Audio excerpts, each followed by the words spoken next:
boys and girls, I am back this morning with a book. It's a big book.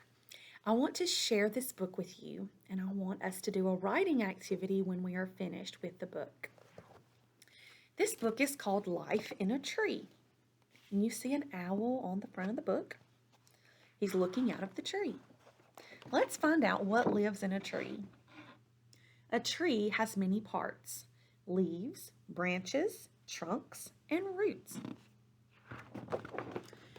Many plants and animals make their home in the different parts of a tree. And there are some beautiful pictures if you can see some of the animals that live in a tree. There's a tree frog, there's a chipmunk, there's a caterpillar, all kinds of cool things live in a tree. In the highest branches, a mother bird feeds her babies on the insects she found nearby. An owl rests before a long night of hunting.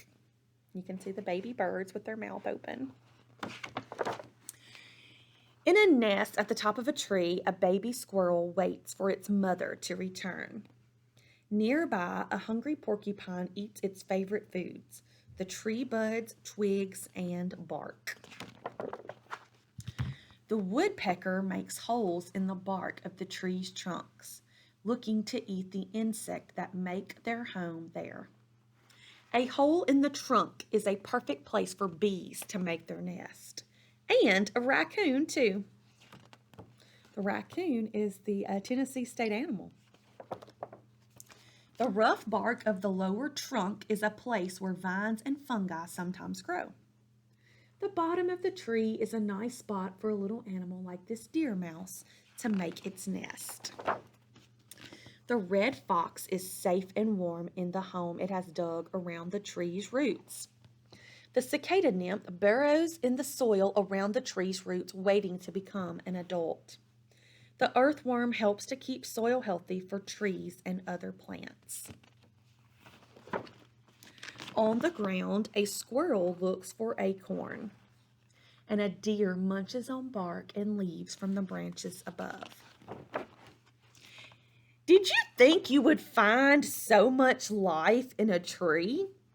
There were many different parts of the tree. Who remembers some of the parts of the tree? Let's go back and recall what we heard in the story. The tree has branches, a trunk, limbs, branches, leaves, roots. You can't see the roots because the roots are under the ground. Now, let's think about what is the main topic of this story. This story is what we call, it's a big word, nonfiction, because it is real. Nonfiction doesn't tell us a story like Jack and the Beanstalk or Corduroy or the Bernstein Bears. This gives us facts. It gives you information about what lives in a tree or around the tree. Let's look. When we open the book, we see a table of contents. That is a very big signal. It's a huge clue that this book is nonfiction. In a nonfiction book, you have photographs, not illustrations. Someone didn't draw the pictures. You have photographs. There are also labels. So you can see right here, it's a red flat beetle. A red flat bark beetle. And you can also see the caterpillar, and you can see the other words, fungus. There's the chipmunk at the bottom, and here's the gray tree frog. So you can see there are labels. That's also a huge signal that the book is nonfiction. So we want to think about what the main topic is about this story. Well, the main topic is that there are lots of different animals and plants that make their home in a tree. And we have birds, an owl, the squirrel, the porcupine, the woodpecker, the bees, the raccoon. And then in the lower place of the tree, on the tree trunk, you would see the vine or the fungus growing at the bottom. And of course, there was the mouse and the fox and all the other things that live in the soil underneath the tree. There's a squirrel looking for acorns and the deer munching on the leaves. And then here's a little girl, and in the nest, she sees a blue egg. So what would be our main topic of this story? Well, the title gives you a really good clue, life in a tree. But what is life in a tree? What lives in the tree?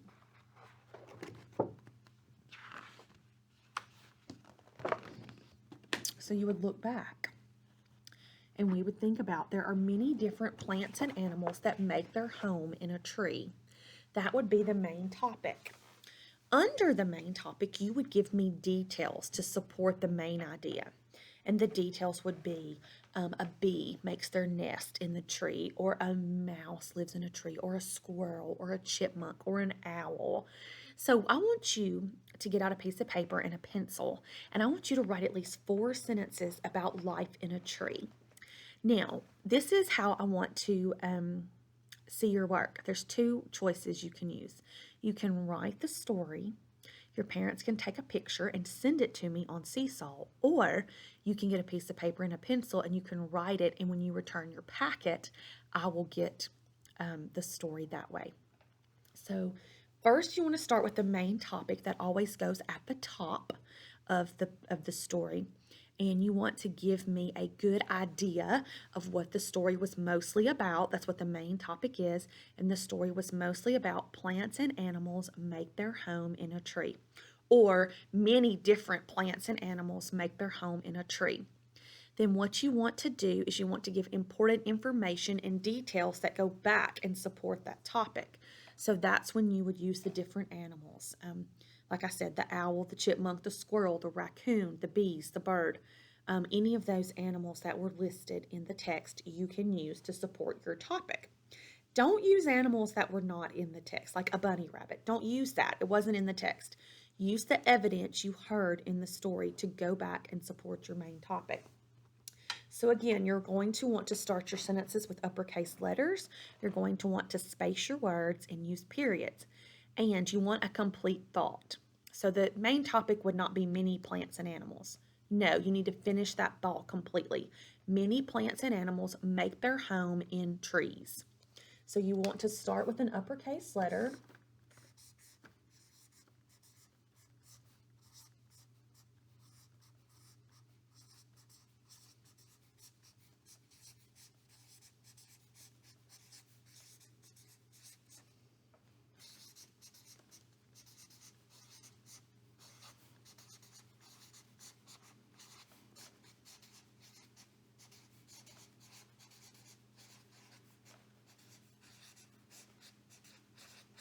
So here's the main topic.